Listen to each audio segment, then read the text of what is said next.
ನಮಸ್ತೆ ಸ್ನೇಹಿತರೆ, ಏನಿದು ಇಷ್ಟೊಂದು ಚೆನ್ನಾಗಿ ರೆಡಿಯಾಗಿದ್ದೀವಿ ಅಂತ ನೋಡ್ತಾ ಇದ್ದೀರಾ? ಹೌದು, ನಾವಿವತ್ತು ಮದುವೆಗೆ ಹೋಗ್ತಾ ಇದ್ದೀವಿ. ಎಲ್ಲಿ ಹೋಗ್ತಾ ಇದ್ದೀವಿ, ಯಾವ ಮದುವೆಗೆ ಹೋಗ್ತಾ ಇದ್ದೀವಿ ಅಂತ ಈ ವಿಡಿಯೋದಲ್ಲಿ ನಾನು ಫುಲ್ಲು ಡೀಟೇಲಾಗಿ ತೋರಿಸ್ತೀನಿ. ನಾನಿವತ್ತು ಹೋಗ್ತಾ ಇರೋದು ಮೈಸೂರಿಗೆ ಮದುವೆಗೆ ಹೋಗ್ತಾ ಇರೋದು. ನನ್ನ ಫ್ರೆಂಡ್ ತಂಗಿ ಮದುವೆಗೆ ಹೋಗ್ತಾ ಇದ್ದೀವಿ. ಮುಹೂರ್ತ ಇದ್ದಿದ್ದು 11:30 12 ಗಂಟೆವರೆಗೂ ಇದ್ದಿದ್ದು. ಬಟ್ ಗೊತ್ತಿಲ್ಲ, ನನಗಂತೂ ನಿದ್ದೆನೇ ಬಂದಿಲ್ಲ ನೈಟು. ಅಯ್ಯೋ ಬೆಳಗ್ಗೆ ಮದುವೆಗೆ ಹೋಗಬೇಕು, ನಿದ್ದೆ ಮಾಡಿಬಿಡ್ತೀನೇನೋ ಅಂತ ಒಂದು 4-5 ಸಲ ಎದ್ದೆ. ಬೆಳಗ್ಗೆ 8 ಗಂಟೆ ಅಷ್ಟಲ್ಲೇ ರೆಡಿ ಆಗಿಬಿಟ್ಟಿದ್ದೆ. ನನ್ನ ತಂಗಿ ದೇವನಹಳ್ಳಿಯಿಂದ ಬಂದಳು. ಅವಳು ಬರೋಷ್ಟರಲ್ಲಿ ರೆಡಿ ಆಗಿದ್ವಿ. ನಾವು 9 ಗಂಟೆಗೆಲ್ಲ ಮನೆ ಬಿಟ್ವಿ. 9 ಗಂಟೆ ಎಲ್ಲ ಮೇ ಬಿ 8:30 ಅನಿಸುತ್ತೆ. 8:30ಗೆಲ್ಲ ಮನೆ ಬಿಟ್ವಿ. ಹತ್ತಿರ ಎಲ್ಲಾದರೂ ಆಗಿದ್ರೆ ನನಗೆ ಇಷ್ಟೊಂದು ಟೆನ್ಷನ್ ಆಗ್ತಿರಲಿಲ್ಲ. ಮೈಸೂರು ಅಲ್ವಾ, ನನಗೇನಂತಂದರೆ ಮುಹೂರ್ತ ಟೈಮಿಗೆ ನಾನು ಹೋಗಬೇಕು. ನಾನು ಯಾವ ಮದುವೆಗೆ ಹೋದರೂ ಅಷ್ಟೇ, ಮುಹೂರ್ತ ಆದಮೇಲೆ ಹೋಗಲ್ಲ. ನಾನು ಬೇಕಾದ್ರೆ ಒಂದು ಹಾಫ್ ಆನ್ ಅವರ್ ಬೇಗನೆ ಹೋಗಿರ್ತೀನಿ. ನಾನು ಅದನ್ನೇ ಅಲಾರಾಮ್ ಇಟ್ಟಿದ್ದೆ. ಅಲಾರಾಮು 4 ಗಂಟೆಗೆ ಇಟ್ಟಿದ್ದೆ. ನಮ್ಮಮ್ಮ ಅಲ್ಲಿಗೂ ಅಂದರು, 4 ಗಂಟೆಗೆ ಯಾಕೆ ಇಡ್ತೀಯ, 5 ಗಂಟೆಗೆ ಎದ್ದು ಆರಾಮಾಗಿ ರೆಡಿಯಾಗಿ ಹೋಗು, ಇಲ್ಲಿಂದ ಮೈಸೂರಿಗೆ ಹೋಗೋಕೆ 1.5 ಅವರ್ 2 ಅವರ್ ಸಾಕು ಅಂತೇಳಿದ್ರು. ಬಟ್ ನನಗೇನೋ ಗೊತ್ತಿಲ್ಲ, ಒಂಥರ ಟೆನ್ಷನು. ಮದುವೆಗೆ ಅಂತಲ್ಲ, ನಾನು ಯಾವುದೇ ಒಂದು ಫಂಕ್ಷನ್ಗೆ ಹೋಗಬೇಕು ಅಂದ್ರೂ ನಾಳೆ ಫಂಕ್ಷನ್ಗೆ ಹೋಗಿದ್ರೆ ಹಿಂದಿನ ದಿನ ನೈಟ್ ನಂಗೆ ನಿದ್ದೆನೇ ಬರೋಲ್ಲ. ಇದೇನೋ ಗೊತ್ತಿಲ್ಲ, ಮೊದಲಿಂದ ನನಗೆ ಅಭ್ಯಾಸ ಆಗಿಬಿಟ್ಟಿದೆ. ಸರಿ ಅಂತೇಳಿ ಫೈನಲಿ ಅರ್ಧ ದಾರಿಗಂತೂ ಹೊರಟ್ವಿ. ಆಮೇಲೆ ನಾನು ಬೆಳಗ್ಗೆ ಎಲ್ಲಿ ನೈಟ್ ನಿದ್ದೆನೇ ಮಾಡಿರಲಿಲ್ಲ. ನಾನು ನನ್ನ ತಂಗಿ ಚೆನ್ನಾಗಿ ನಿದ್ದೆ ಮಾಡಿಬಿಟ್ಟಿದ್ವಿ. ಮುಂದೆ ನನ್ನ ತಂಗಿ ಕೂತ್ಕೊಂಡಿದ್ಲು. ಅವಳು ಏನು ಮಾಡಿದ್ದಾಳೆ ಅಂದರೆ, ನಾವು ಎಷ್ಟೊತ್ತು ನಿದ್ದೆ ಮಾಡಿದ್ದೀವೋ ಅಷ್ಟೊತ್ತು ವೀಡಿಯೋ ಮಾಡಿದ್ಲು. ಬಟ್ ನಾನು ಅದ್ರಲ್ಲಿ ಒಂಚೂರು ವೀಡಿಯೋ ತೋರಿಸ್ತಾ ಇದ್ದೀನಿ ಅಷ್ಟೇ. ಇಲ್ಲಿ ಒಂದು ರೌಂಡ್ ನಿದ್ದೆ ಮುಗಿಸಿ ಫೈನಲಿ ನಾವು ಚೌಟ್ರಿಗೆ ರೀಚ್ ಆದ್ವಿ. ನನಗಂತೂ ಖುಷಿ ಆಯಿತು. ಯಾಕೆ ಅಂತಂದರೆ ಎಲ್ಲಿ ಲೇಟ್ ಆಗಿಬಿಡುತ್ತೋ ಅಂತ ನನಗೆ ಅದೇ ಒಂದು ಟೆನ್ಷನ್ ಇತ್ತು. ನನ್ನ ತಮ್ಮ ಅಂತೂ ತುಂಬ ಚೆನ್ನಾಗಿ ಕರ್ಕೊಂಡು ಬಂದ. ಅದು ಬೇಗನೆ ಕರ್ಕೊಂಬಂದು. ಅವ್ನು ಹೇಳ್ದ, ನೀವು ಯಾಕೆ ಇಷ್ಟೊಂದು ಟೆನ್ಷನ್ ಮಾಡ್ಕೋತಾ ಇದ್ದೀರಾ, ಮುಹೂರ್ತಕ್ಕೆ ಇನ್ನೂ 1 ಅವರ್ ಮುಂಚೆನೇ ನಾನು ಕರ್ಕೊಂಡು ಹೋಗ್ತೀನಿ ಅಂತ ಹೇಳಿದ್ದ ಅವನು ಹೇಳ್ದಂಗೆ 1 ಅವರ್ ಮುಂಚೆನೇ ಕರ್ಕೊಳೋದ. 11 ಗಂಟೆಗೆಲ್ಲ ಕರ್ಕೊಳೋದ. ನಾವು ಹೋದ್ವಿ. ಹೋಗೋಷ್ಟರಲ್ಲಿ ನನ್ನ ಫ್ರೆಂಡ್ ಇರಲಿಲ್ಲ, ಅವರು ಮೇ ಬಿ ಕಳಸ ತೊಗೊಂಡು ಹೋಗಿದ್ರು ಅನಿಸುತ್ತೆ. ನಾವೇ ಒಳಗಡೆ ಹೋಗಿ ಕೂತ್ಕೊಂಡ್ವಿ.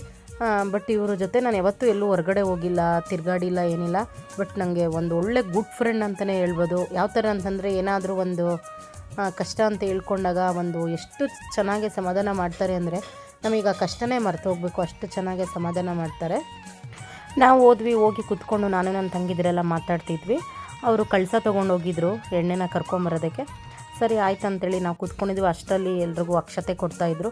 ನೋಡಿ, ಮದುವೆ ಮನೆಯಲ್ಲಿ ಈ ಥರ ಹೆಣ್ಮಕ್ಳು ಲಕ್ಷಣವಾಗಿ ಲಂಗ ಬ್ಲೌಸು, ಲಂಗ ದಾವಣಿ ಹಾಕ್ಕೊಂಡು ಓಡಾಡ್ತಿದ್ರೇ ಆ ಮದುವೆಗೆ ಒಂಥರ ಕಳೆ. ಈ ಹುಡುಗಿ ಅಂತೂ ತುಂಬ ಅಂದರೆ ತುಂಬ ಚೆನ್ನಾಗಿ ಕಾಣಿಸ್ತಾ ಇದ್ಲು. ನನ್ನ ಫ್ರೆಂಡ್ ಏನು ಮುದ್ದಾಗಿ ಮಾತಾಡ್ತಿದ್ಲು. ಡೈರೆಕ್ಟಾಗಿ ನೋಡಿದಾಗ ಒಂಥರ ಮುದ್ದಾಗೆ ಕಾಣಿಸ್ತಿದ್ರು. ನಾನು ಫಸ್ಟ್ ಟೈಮ್ ಅವ್ರನ್ನ ನೋಡಿದ್ದು. ನಾನು ಅವ್ರನ್ನ ನೋಡ್ತಾ ಇರಬೇಕು ಅಂತಲೇ ಅನ್ನಿಸ್ತು. ಅಷ್ಟು ಚೆನ್ನಾಗಿದ್ರು ಅವರು. ಫೋನಲ್ಲೂ ಅಷ್ಟೇ ಒಂಥರ ಸಮಾಧಾನವಾಗಿ ಮಾತಾಡ್ತಿದ್ರು. ಡೈರೆಕ್ಟಾಗಿ ನೋಡಿದಾಗ ನಂಗೆ ಅವ್ರನ್ನ ನೋಡ್ತಾ ಇದ್ದರೆ, ಇವ್ರು ಫೋನಲ್ಲಿ ಹೆಂಗೆ ಮಾತಾಡ್ತಾರೋ ಅದೇ ಥರ ಮಗು ಥರನೇ ಇದ್ದಾರೆ ಅನ್ನೋ ಅಷ್ಟು ಫೀಲ್ ಆಯಿತು ನನಗೆ. ಬಟ್ ಅವರು ನಡ್ಕೊಂಡಿದ್ದ ರೀತಿಯೆಲ್ಲ ನಾವಿಬ್ಬರು ಫಸ್ಟ್ ಟೈಮ್ ಮೀಟ್ ಆಗಿರೋ ಥರ ಇಲ್ಲೆಲ್ಲ ಎಷ್ಟೋ ವರ್ಷ ಫ್ರೆಂಡ್ಸ್ ಥರ ಇದ್ವಿ. ಅದಂತೂ ನನಗೆ ಭಾಳ ಇಷ್ಟ ಆಯಿತು.